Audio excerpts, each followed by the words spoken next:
สวัสดีครับท่านผู้ชมทุกท่านครับยินดีต้อนรับกลับเข้าสู่รายการทูกนะทีวีนะครับวันนี้ไม่ใช่คอนเทนต์เกี่ยวกับหูฟังนะครับแต่ว่าเป็นเหมือนกับวล็อกหนึ่งนะครับซึ่งเราจะมาพูดถึง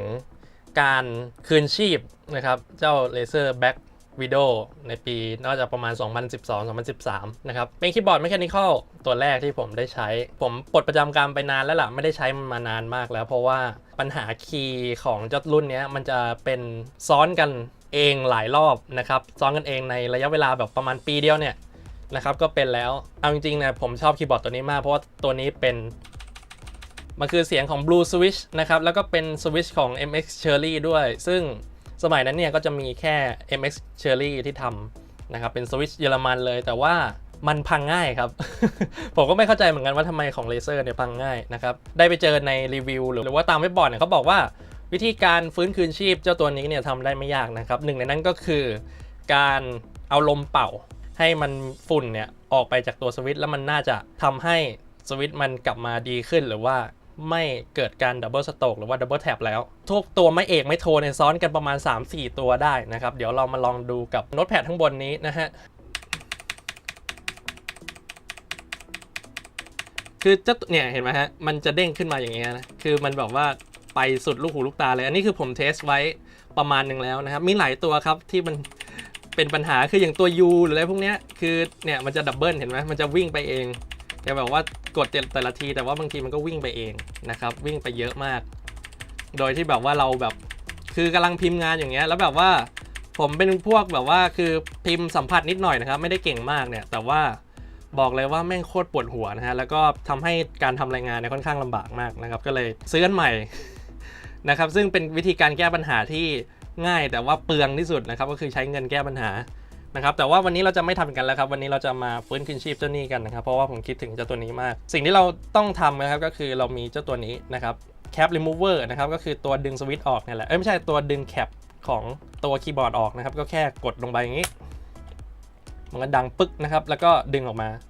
นี่ก็เป็นสวิตช์ของมันนะครับซึ่งเดี๋ยวเราจะไปดูข้างนอกกันนะครับก็คือผมมีเครื่องปั๊มลมอยู่เดี๋ยวเอาใช้ลมเป่ากันดีกว่าแล้วดูว่ามันจะเวิร์กหรือเปล่านะครับเดี๋ยวไปดูข้างนอกกัน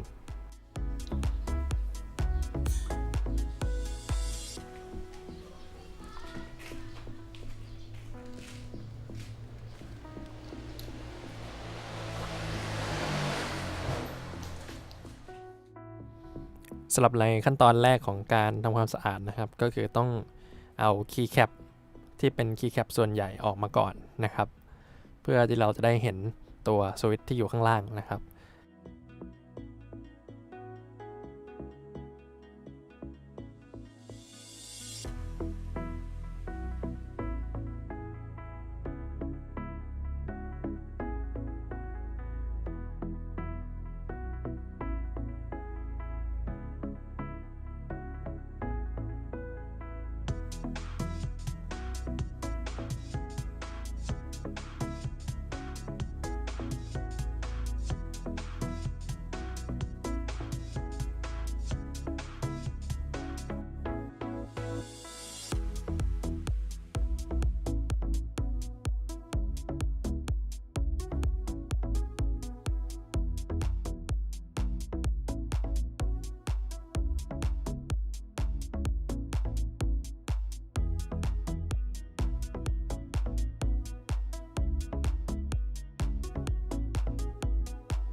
แล้วหลังจากนั้นเนี่ยก็คือเราก็จะเอาตัวแท่งอะไรที่เป็นแท่งเล็กๆนะครับจิ้มลงไปตรงสวิตช์นะครับค้างไว้แล้วก็เอา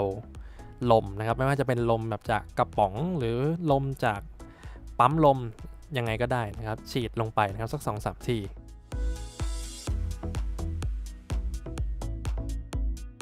หลังจากเอาลมเป่าสวิตช์ข้างในเรียบร้อยแล้วนะครับขั้นตอนต่อไปก็เป็นการทำความสะอาดครับโดยบริเวณรอบนอกของตัวบอดี้คีย์บอร์ดและหลังจากนั้นก็ก่อนใส่คีย์แคปแล้วก็ทำความสะอาดตัวคีย์แคปด้วยเหมือนกันก่อนที่เราจะใส่กลับเข้าไปที่เดิม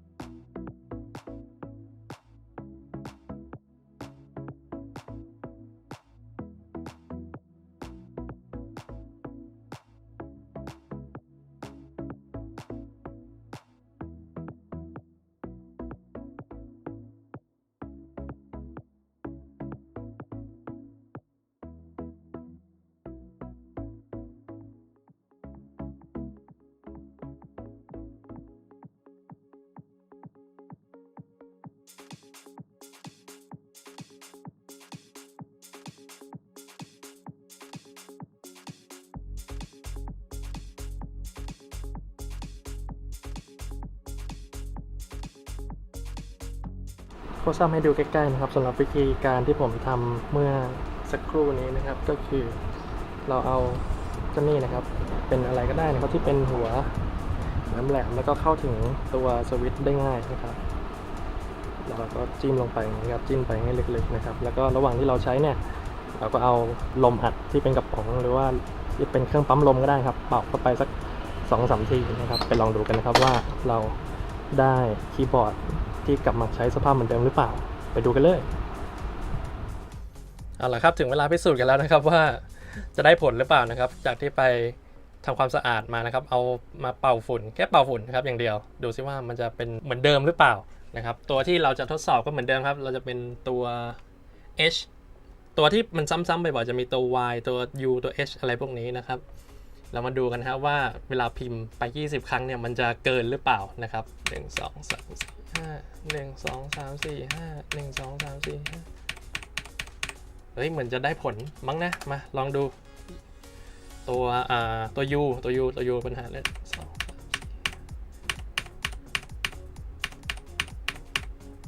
โอ้โห ไม่ได้ผลนะครับโอ้โหแม่งนะครับคือเห็นแค่เห็นตัว U ก็รู้กันแล้วนะฮะแล้วตัวนี้ก็แม่ง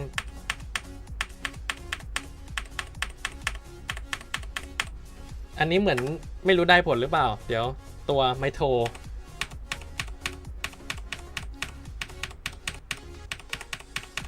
แปลกนะจริงๆไมโทรผมเนี่ยค่อนข้างที่จะซ้อนเยอะมากเลยนะตัว J หน่อย